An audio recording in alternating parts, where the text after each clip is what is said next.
Hey guys, project-zodiac here. I'm back with another video, and this time we are unboxing the newest PlayStation item, which is the PlayStation Portal. I'm so excited for this. It just seems like a really cool idea, but I also have a couple of complaints about this, and we'll get into that as the video goes on. Just a quick disclaimer, I'm definitely recording this a lot earlier than I do normally make my videos. The reason for that is because one, I'm very excited for this, and this literally just arrived at my door like maybe 15-20 minutes ago. But the second reason why is because today is a very busy day for me. So I have a lot of things to do, and no, it's not playing video games. It's literally like a whole bunch of stuff. So I might not even actually be able to play anything on this until later at night, close to midnight. So with that said, because I'm recording this a lot earlier, my family is up, walking around. So if you hear a lot of noises, I do apologize. But with all that said, let's just get into this. I'm sorry if this is going to be a little bit rushed. Like I said, I do have a lot of things to take care of today, but I still wanted to do this video as soon as I could. So here we have the box. It looks amazing. I love the triangle, square, X and O button that you can see over here as a gray color.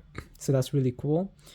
I don't know why, but this kind of makes me think about the PSP in a way, in terms of the packaging. I don't even remember the PSP packaging, but it just makes me feel like this could have been similar to that. I know I didn't look it up, so I should have probably done that before I said that, but it just makes me feel like this is how a PSP would look like now if they released one. I do have a PSP 3000, but I bought that from a friend many years after the PSP stopped being produced.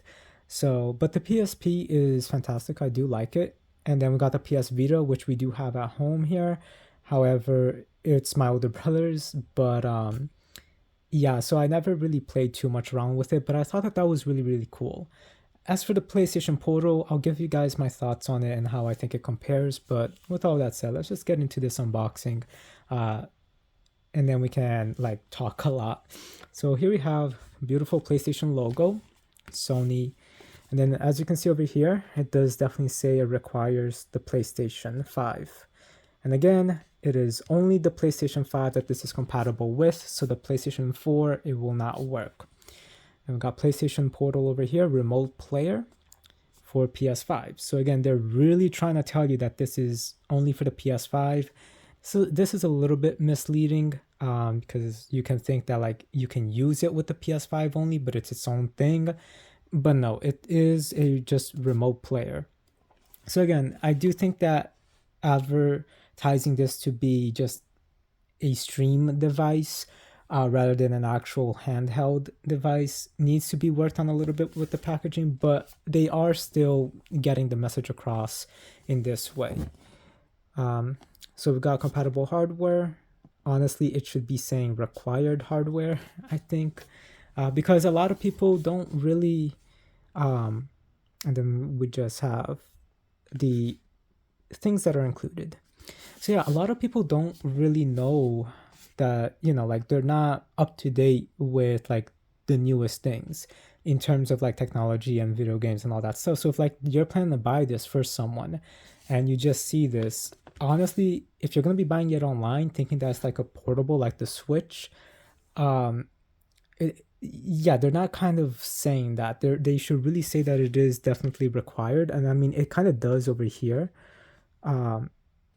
But it just says that like you can stream it to it. It doesn't say that this requires the PS5 to work. And that is where it's a little bit misleading. So, I mean, if you go to a store to buy this, yeah, the representative there should at least let you know. But if you're new to video games or haven't been keeping up with all the releases, they're not really going to tell you that, and you're not really going to see that information if you're just buying something as a gift, unless you actually do the research and figure it out. So I do think just from the packaging, this could have been advertised a little bit differently, or not advertised, but detailed a little bit differently. So we've got Sony Interactive over there, which is pretty cool. Some warnings. I love this blue logo up here, or not logo, but it looks really nice. I think they did a fantastic job. And then you can kind of find out more about this. I think overall packaging wise, it's pretty simple, kind of minimalistic, but I like it. So here we have the back. Put your PS5 in the palm of your hand. Your handheld gateway to your PS5 games. Play your game collection. Experience a breathtaking immersion. Yeah, not even here. It's saying that this is just a remote experience only. Like, so they definitely should have fixed this. Then we got the PS5 here. Surprisingly, they're not going with the slim version. That's interesting. I'm glad they're going with the original. The original is better. And it does, yeah, this looks like it is the CD version. And then we got the Portal over here with Spider-Man 2. I think that's Spider-Man 2. Yeah. Yes, it is. And I just actually beat Spider-Man 2 not too long ago. So yeah, pretty cool. I like the box. I like the tape over here. Let's take a look into how this is gonna look. This just really makes me feel like it's like I'm unboxing the PS2. I still remember like going to buy my PS2 when I was really little. So yeah, it was just, I still remember that. But that's a story for a different day. So, okay, this folds out nicely.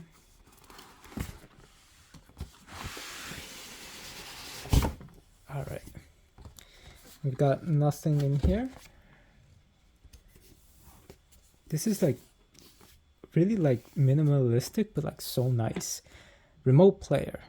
I mean, yes, it does say remote player. I still do think it could have been spoken a little bit differently.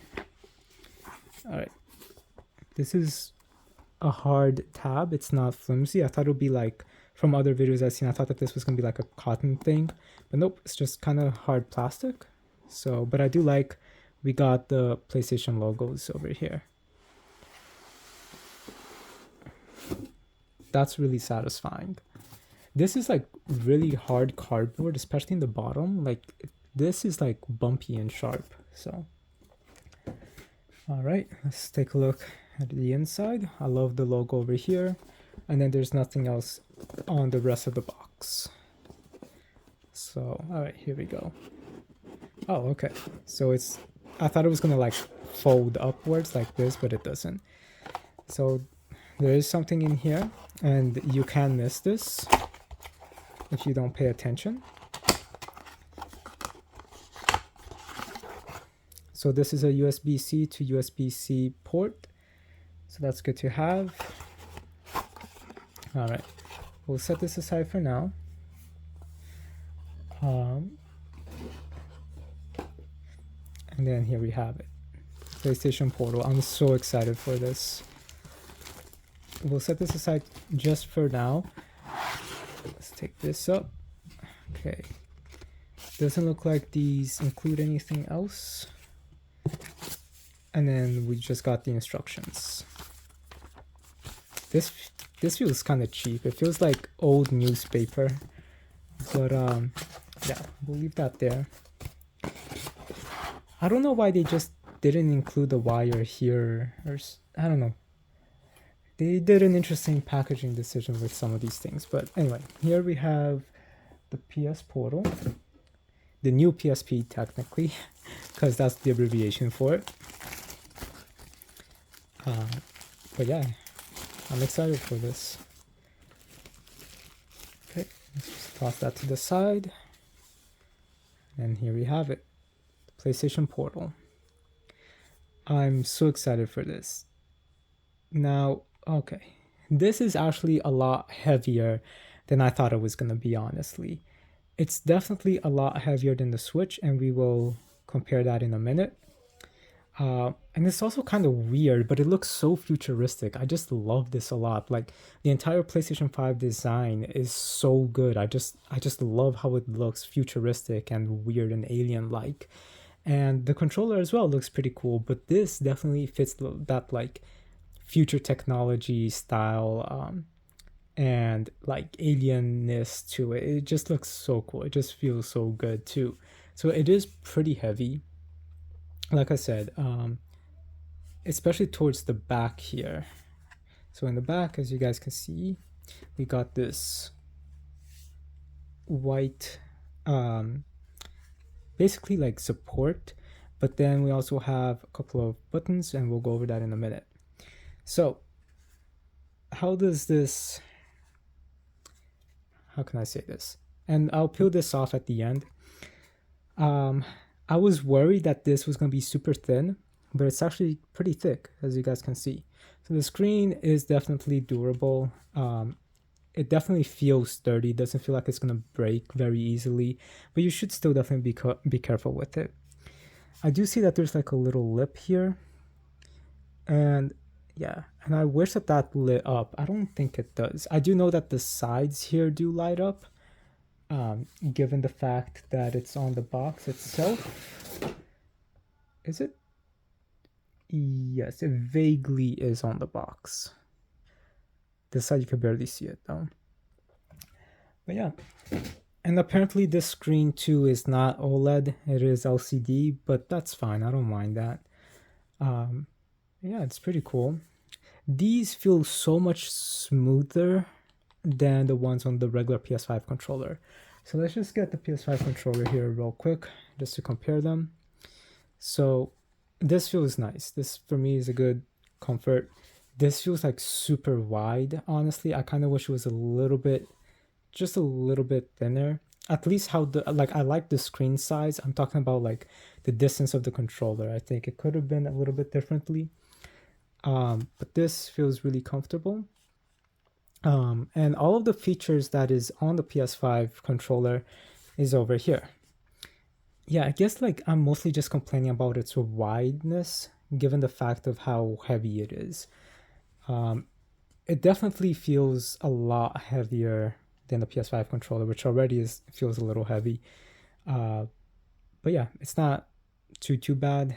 It's just definitely gonna take some getting used to. So as for the sticks, they do look like they are different and definitely a lot smaller.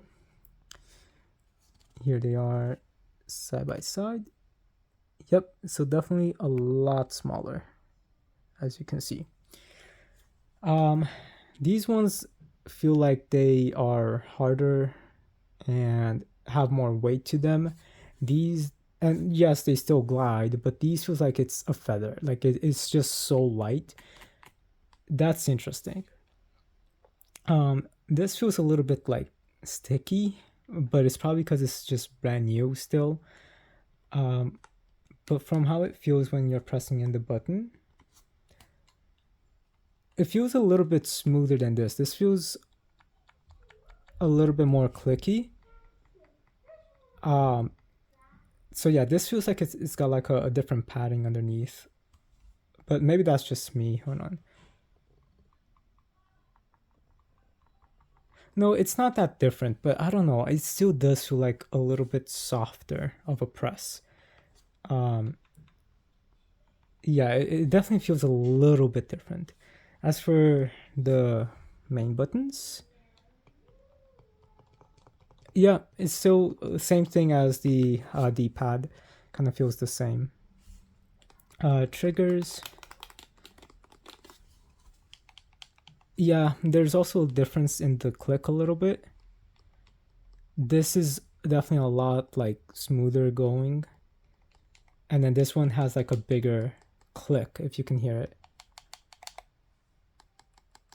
So yeah, they definitely did some changes. I don't know if this is just new and this I've been using for the past almost 2 years now, or about 2 years. No. DR and L3s. Yeah, these are also a lot more quiet compared to the ones over here. So that's interesting. But yeah, I don't want to like try to turn it on just yet. We will take a look. And then we also do have over here on the side the volume buttons, which is nice that they added that. So there is a speaker in here. And then this, I believe, is the PlayStation Link thing that they have. And then we got the power button here. So yeah, these These feel the same. No, wait, I accidentally just turned on my PlayStation 5. Um, but yeah, it's pretty cool that this light is gonna be here on the sides. But yeah, I don't know. This feels a lot like easier to click in a way. Not no, okay, I take that back. It still feels like the same to click. It just feels smoother. I think that's the best way to say it, and a lot like softer.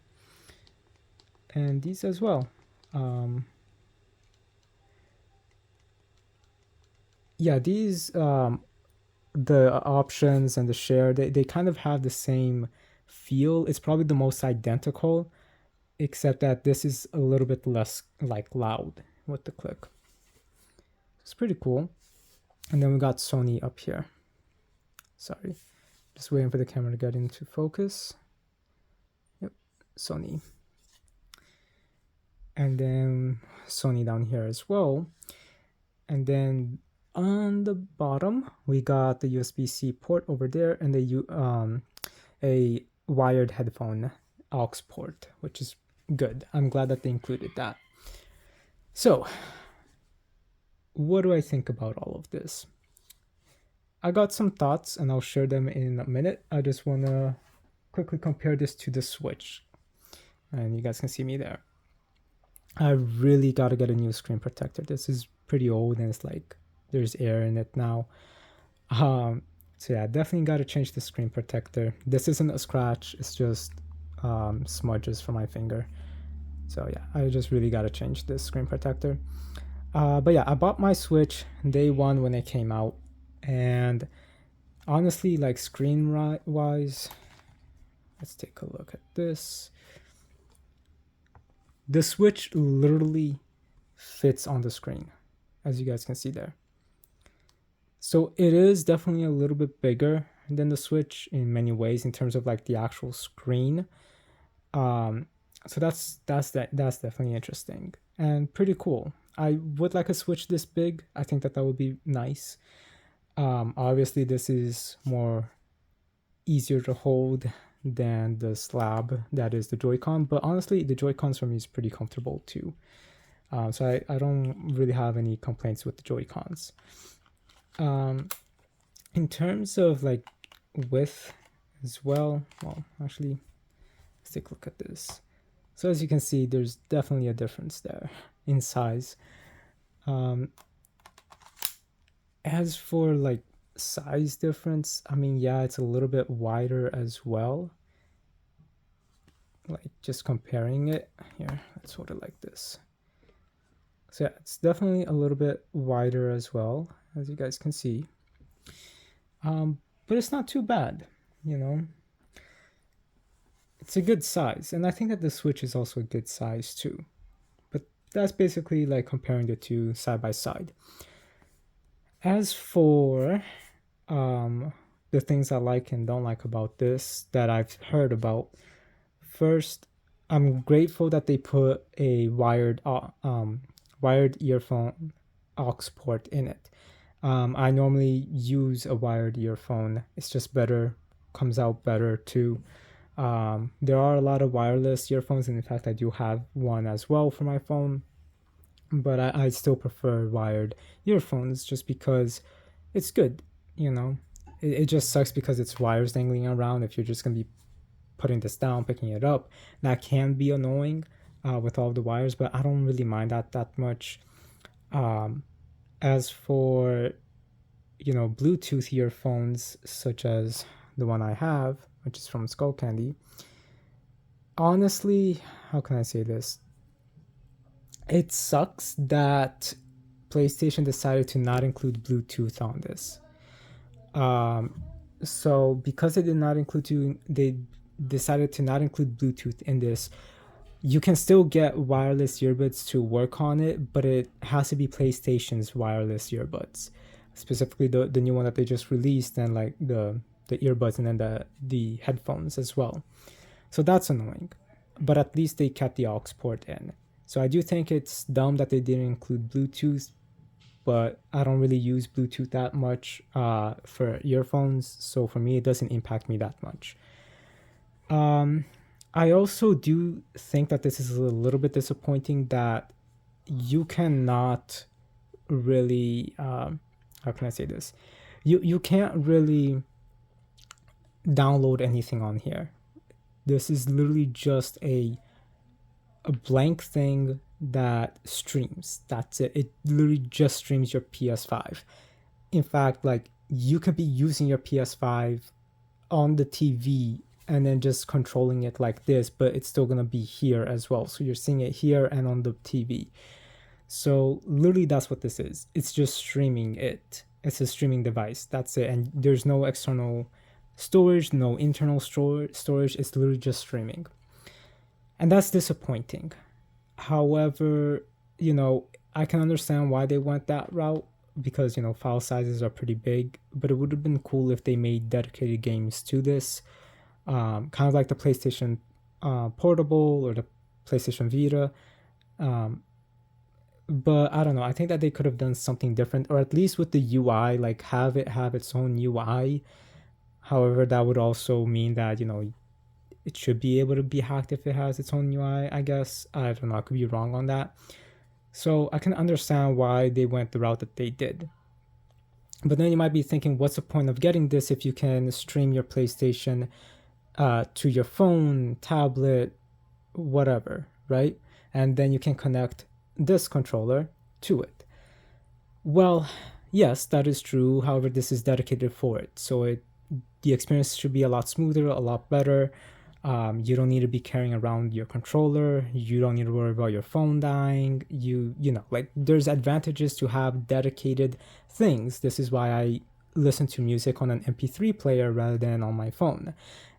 There's just a lot of advantages to have specific dedicated devices for certain things. Now, it would be cool if the PlayStation 5 actually came with like a hybrid model that like the Switch is, so that they wouldn't have need to do this. But the fact that they are doing that, it works. It's fine. I don't care. I kind of really like this. It's a good accessory to the PlayStation. I obviously am not turning it on, so I'm not gonna be able to test it and let you know how if there's any latency or any delays or anything. But lots of other people have videos on that, so definitely check those out. But yeah, I just think that overall this is a good idea, but it's like, okay, what is the purpose of this? And especially if you can play it on your phone, like I said, it's better to have a dedicated system for gaming, for music, for things like that, because you can't rely on your phone to do every single thing. You can't rely on your phone to always be filming. You can't rely on it to always be streaming your games or playing your games, or how can I say this? Or even like watching your shows. Like, yes, we use our phones for all of those things. However, the primary function of the phone is to make sure, people call us, we can talk with people, all these things, right? I normally use the Google Chrome on my phone all the time. It's just easier because I'm out, doing things, and I just have that. Obviously, messaging. I do have a couple games on my phone, but I rarely ever play them. Like, I almost went 2 years without playing a game on my phone. Just because I'm more of like an actual like home console person. So for me, the fact of having a dedicated PlayStation, portal, which is the name for this, the portal, I think it's genius because it competes with the Nintendo Switch, and I'll talk about that in a minute. And at the same time, not only does it compete with it, but it allows people to have a dedicated device that allows them to actually start, playing whenever they want their PlayStation games in a more convenient way. But what if you're going to be traveling? And this is one thing that I do praise this for, is that Sony did think about that. And as long as your PlayStation is on sleep mode and it's connected to the internet, wherever you go, as long as this connects to a Wi-Fi, you should be able to stream your games. So literally, I could be home streaming it from my bed or from the living room or wherever. Or I could literally be like, I don't know, at let's just say a friend's house, or I could be visiting a relative, a family member somewhere, and I decided to bring this because let's say I'm sleeping at my family's house. Uh, then I could bring this and just stream my PS5 games to it. So I'm glad that they did that. That's really really good. Now how often that works, I don't know. It just released today. We will see. But mostly for me, this is gonna be used when I'm home. So for me now, how does this appeal to me? Other than all of that, honestly, it's because a lot of times I want to play a few games on my PlayStation, but I also want to multitask, watch a movie, um, watch a show because I watch a lot of movies and a lot of shows. And I can't do that if my PlayStation is not accessible because I'm using the TV. So for me, this is perfect because I can do that. Or if there's a day that I don't want to go and sit down in front of the TV and just stay in bed because my house is freezing half of the time, more than half of the time, honestly. So for me, it works out in that way. So I can still play my PlayStation games. So it's literally for me very similar to the Switch, and why I love the Switch so much. And well, at least with the Switch, I can take it everywhere and not worry about internet. But for this, it's mostly just gonna be for when I'm home in situations where I can't use the TV, or I don't want to use the TV to play my PlayStation 5 games. And again, I never played PlayStation 5 games on my phone because I'm using my phone for other things. So I gotta make sure that the battery is good for it. Gotta make sure that I'm able to take a call or respond to a person. So that's why I don't like playing games on my phone. Well, it's not the only reason. It's also just not very comfortable for me, and the quality isn't always as good as home console games. But the past few years, there's been a lot of good phone games for sure, and I do have a few of them installed. But again, my focus is not gaming on the phone. It's gaming at home, gaming on handhelds, gaming on the computer. Every now and then, the computer is mostly just for The Sims, which I'm excited for because now I can play The Sims on this as well with The Sims 4 because I do have that on my PlayStation. Oh, and before I forget, what about the trackpad? Well, that's part of the touchscreen. So there's a button here by tapping and one here. So yeah, the first thing I'm gonna play on this is literally The Sims 4 because I've been meaning to play that for a while. I've just been busy, and I'll be playing it as I'm watching something. So I'm super excited for this. It will allow me to play Final Fantasy 16, which I'm gonna buy pretty soon. Sorry, I'm just waiting to see if it's gonna go on a Black Friday sale. If it's not, I'm just gonna buy it anyway. The price did go down a little bit, and I'm still playing Tears of the Kingdom ever since it released. I'm like 200 hours into it, and I still have not beat Zelda Tears of the Kingdom. So yes, this will allow me to at least play some games from the PlayStation while watching my movies and my shows. And when I'm way too cold to get out of bed, because again, my house is super cold. So for me, this appeals to me in so many ways, and I'm so excited for this. Now, I do have to complain that I do feel like Sony tends to always copy Nintendo for the most part, ever, not just recently, but forever. But it's okay. Also, very interesting that Sony is now going to be working with Nintendo in order to get the live action Zelda movie out. So I think that's ironic. So this is probably their first big partnership since before the Nintendo 64 came out. If you guys know the story between Nintendo and Sony's partnership for Nintendo 64 and the PlayStation 1, you guys know what I'm talking about. If you don't, definitely look it up. But yeah, hopefully no one screws each other over this time. But yeah, I'm excited for that movie, super super excited. But yeah, in terms of this, I think it's a fantastic idea. I do wish that there was internal storage so that you can carry things around with you. I wouldn't be surprised if Nintendo's next system has something similar to this, but I do hope that they stick with the hybrid nature. Maybe have a console dock that is the actual system, and then this, which is just a streaming thing to take out. So that way the system itself can be a lot more powerful, and then you just carry along the tablet part for streaming your games. But yeah, guys, let me actually just remove this. let me know what you guys think about this, and that's so satisfying. Let me know what you guys think about this. And here it is. That's a beautiful big screen. So yeah, let me know what you guys think about this, and let me know what your thoughts on this versus the Switch and how you guys think the Switch will be. With all that said, rate, comment, subscribe, and I'll talk to you guys later. Have a good day.